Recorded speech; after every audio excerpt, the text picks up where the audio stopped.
Nobody talks about the moment that changes your whole life. Because most of the time, it doesn't look like a moment at all. It looks like a Tuesday, a crowded train, a little girl in a yellow dress. This is the story of Amara, woman who flew thousands of miles away from everything she knew, just to survive. She wasn't looking for love. She wasn't looking for anything except a paycheck and a way home.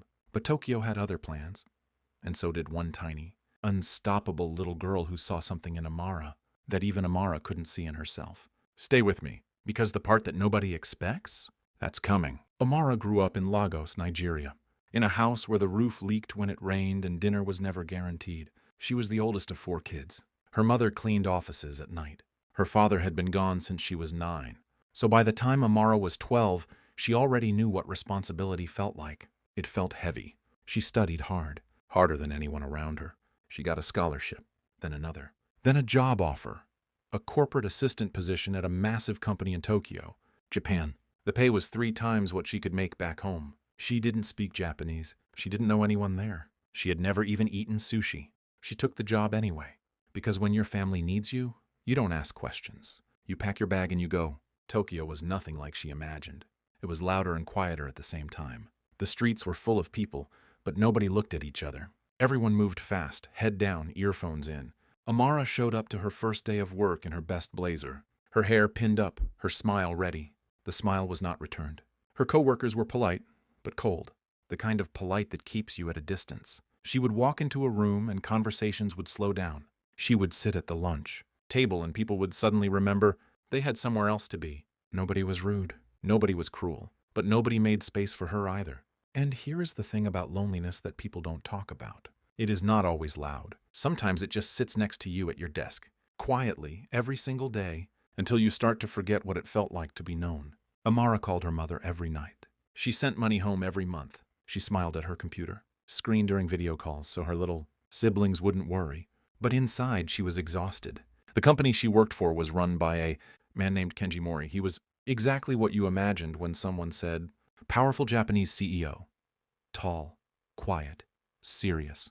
The kind of man who walked into a room and made everyone sit up straighter without saying a single word. He had lost his wife 3 years earlier.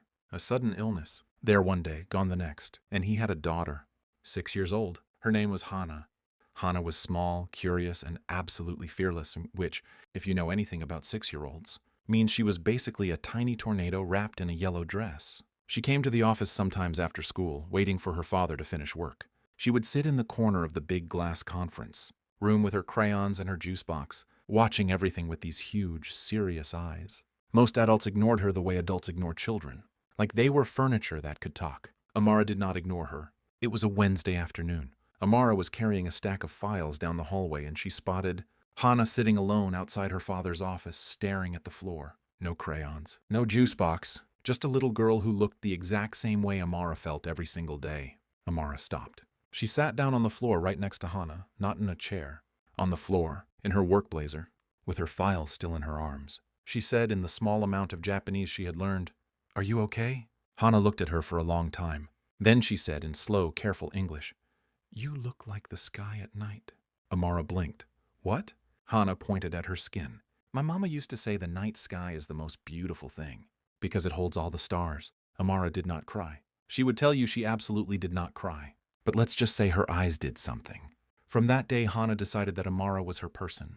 It started small. Hana would run to Amara when she arrived at the office. She would show her drawings. She would ask her questions about Nigeria, what food they ate, what the ocean looked like, whether the stars looked different there. Amara started bringing her things. A small, wrapped piece of chin-chin, snack from a Nigerian grocery shop she found 30 minutes away. A picture of Lagos at sunset, a simple bracelet made from colorful beads. Hana wore that bracelet every single day. The office started to notice. People who had never spoken to Amara began to ask about her. Who is she? Why does Hana love her so much? Kenji noticed too, though he said nothing at first. He just watched. Because here is the thing about a man who has locked his heart shut. He doesn't stop feeling. He just stops allowing himself to feel. And watching his daughter laugh again, really laugh, the way she used to laugh before her mother died, that was the thing that started to crack the wall he had built. Then came the moment that changed everything. It was a Friday evening, a fire drill at the office. Everyone was moving fast, heading to the exits. In the chaos, Nobody noticed that Hana had gone the wrong way. Nobody except Amara. She dropped everything she was holding and ran. She found Hana standing in a stairwell crying, completely turned around and scared. Amara scooped her up without thinking.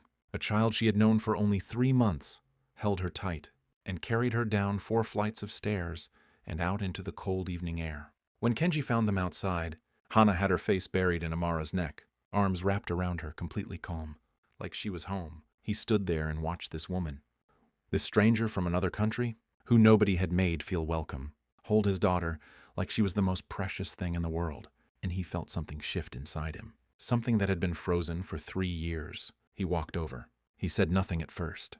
Then he said quietly, "Thank you." Amara looked at him. She just needed someone to see her. He knew she wasn't only talking about Hana. Things changed after that, slowly, carefully, the way real things change. Not like a movie, but like seasons. Gradual, almost invisible until one day. You look up and everything looks different. Kenji started making time. Small things at first. A coffee left on her desk. A question about how her day was. Then longer conversations. Then dinners, always with Hana in the middle, chattering away, completely unaware that she had been playing matchmaker this whole time.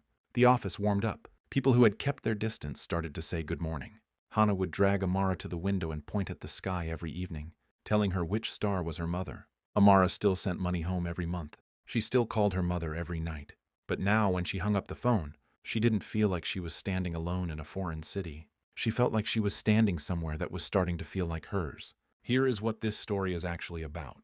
And pay attention because this part matters. Research on social belonging shows that the #1 thing humans need, more than money, more than success, is to feel seen. A 2023 Harvard study found that loneliness is as damaging to your health as smoking 15 cigarettes a day. 15. And the cure is not a big grand gesture. It is not a speech or a promotion or an apology. It is someone sitting down next to you on the floor when you look like you need it. It is a little girl in a yellow dress who tells you that your skin looks like the night sky. It is the smallest moment, the one nobody plans, that becomes the one nobody forgets. Amara did not go to Tokyo looking for love. She went looking for a way to survive. But she found something that no paycheck could ever buy. She found a place to belong. And it started with a 6-year-old who simply refused to let her be invisible. Sometimes the person who saves you is the person you thought you were saving. Watch the next video on screen. You're not going to want to miss what happens next.